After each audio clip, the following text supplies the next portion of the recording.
These are the words of Gaius Julius Caesar.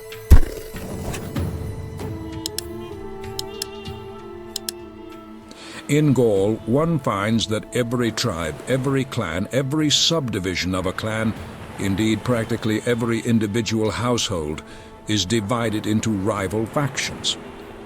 The leaders of these factions are men who enjoy a particular prestige among their followers, who are prepared to give them supreme authority in judging and deciding any question whatever which comes up for discussion. This is a time-honored custom of theirs, and its object seems to have been to provide protection for every man of the common people against those who are stronger than he is. For none of these leaders will allow his own followers to be oppressed or cheat, otherwise he would lose all authority over them. Throughout Gaul, there are only two classes of men whom we considered of any real importance. The common people, regarded virtually as slaves, never venture to act on their own initiative, and are never consulted about anything. Most of them, crushed down by debt, heavy taxation, or the oppression of more powerful men, enter the service of the nobles, who exercise over them the same rights as masters have over slaves. The two privileged classes are the Druids and the Knights. The Druids are in charge of religion. They are responsible for all sacrifices, public and private, and they decide all questions of ritual. Great numbers of young men come to them for instruction, and the Druids are very greatly honored by their pupils. It is the Druids, in fact, who are the judges in nearly all disputes, whether between tribes or between individuals. In every case of crime or murder or question of a disputed legacy or boundary, they are the people who give the verdict and assess the damages to be paid or received. Any individual or community failing to abide by their verdict is banned from the sacrifices, and this is regarded as the worst punishment that one can have. Those who are excommunicated in this way are counted as criminals and evildoers. No one will come near them. People will neither meet them nor speak with them for fear of contracting some guilty infection from any kind of contact. If they ask for justice, they do not get it, and they are debarred from any position of distinction. One Druid is at the head of all the rest and has supreme authority over them. On his death, he is succeeded by whatever Druid is most honored among the others. If there are more than one of equal dignity, the succession is determined by a vote of the Druids, though sometimes they actually go to war for the leadership. Each year, on a fixed date, they hold an assembly on consecrated ground in the territory of the Carnutes, whose land is supposed to be in the very center of the whole country of Gaul. Those who have disputes to settle come from all over Gaul to this assembly, and accept the verdicts and rulings given to them by the Druids. It is thought that the Druidical doctrine was discovered already in existence in Britain, and was brought from there to Gaul. Even today it is the rule for those who want to become really expert in the doctrine to go to Britain and learn it there. The Gauls, as a nation, are extremely superstitious. As a result, people who are seriously ill or who have to face the dangers of battle will either make or promise to make human sacrifices, employing the Druids as officiating ministers at these rites. They believe that the divine majesty can only be appeased if one human life is offered in exchange for another, and they have sacrifices of this kind established as a regular state institution. Some of them make use of enormous wickerwork images, the limbs of which are filled with living men. They are set alight, and the men perish in the flames.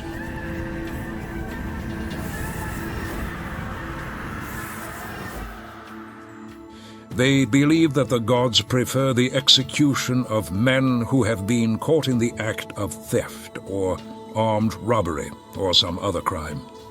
but if there are not enough of such criminals available, they will make up the number by sacrificing men who are perfectly innocent. The Druids are exempt from military service and do not pay taxes like the rest. These important privileges attract a great number of students, some of whom come of their own accord to be taught, while others are sent by their parents or relatives. During their training, they are said to learn a great number of verses by heart, so many, in fact, that some people spend 20 years over their course of instruction. They do not think it right to commit these doctrines of theirs to writing, though for most other purposes, public and private accounts, for example, they use the Greek alphabet. I should imagine, however, that they had two other reasons for this practice. They did not want their teaching to become available to everyone, and they did not want those who learned their doctrine to rely on the written word, and so fail to train their memories. For it is usually the case that when we have the help of books, we are not so keen on learning things by heart and allow our memories to become idle. They lay particular stress on their belief that the soul does not perish, but passes, after death, from one body to another. And they consider that this belief is the best possible encouragement to courage, since it does away with the fear of death. They also hold long discussions about the heavenly bodies and their movements, the size of the universe and of the earth, the physical principles of nature and the power and properties of the immortal gods. And on all these subjects they instruct the young men who are their pupils. The second class is that of the knights. Whenever they are required for service in any war that has broken out, and intertribal wars, either aggressive or defensive, used to break out almost every year before my arrival in Gaul, they all serve on the campaign. Each one is attended by his own band of fighters and armed retainers, and the more of these that he has, the more noble and rich he is esteemed to be. Indeed, this is the only criterion they have of a man's position and influence.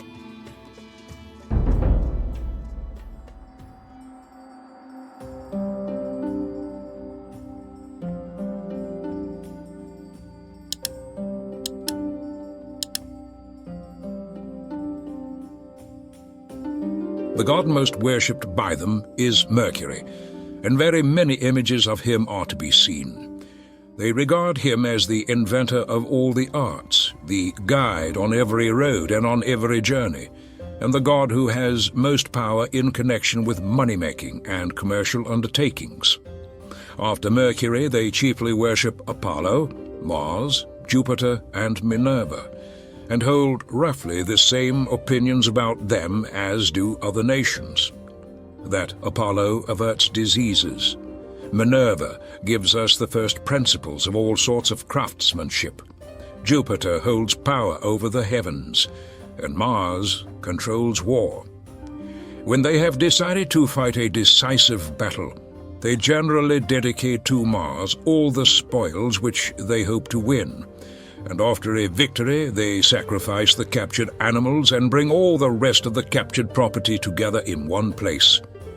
In many states one can see great piles of these objects lying in consecrated ground, and it has scarcely ever been known to happen that anyone will dare to go against the injunctions of religion and either hide his booty in his own house or remove any of the things that have been consecrated. The punishment established for such a crime is death under the most severe torture. The Gauls claim to be all descended from Father Dis, and say that this is a tradition that has been handed down to them by the Druids.